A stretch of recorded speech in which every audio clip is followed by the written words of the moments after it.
Voici les tendances mode qui vont diviser ce printemps-été. On commence par une paire de chaussures très originale qui mêle ballerine et basket. Certaines marques de mode ont déjà tenté ce mélange audacieux. C'est une toute nouvelle allure qui mêle style romantique avec la mode sportswear, le tout réuni en un.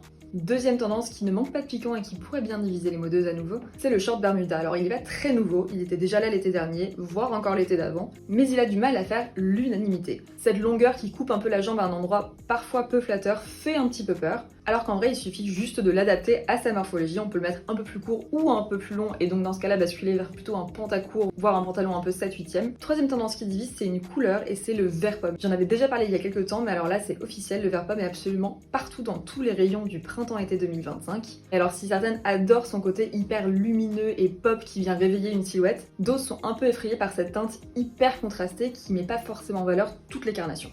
Pour l'aborder, le mieux c'est d'opter pour des petites touches subtiles avec des accessoires, ça peut être une paire de chaussures, des lunettes de soleil, une ceinture, et de s'éloigner au contraire du total look comme on a pu le voir sur les défilés de la Fashion Week, qui est un peu plus risqué. L'autre tendance qui va diviser, c'est assurément la tongue à talons. À nouveau, comme le short Bermuda, elle est pas nouvelle, elle est déjà dans les collections depuis quelques saisons, et elle a déjà évidemment convaincu toutes les amoureuses de la mode des années 90, mais elle a un peu plus de mal à faire l'unanimité. Ce printemps-été sera peut-être l'année où elle se réconciliera avec absolument tout le monde.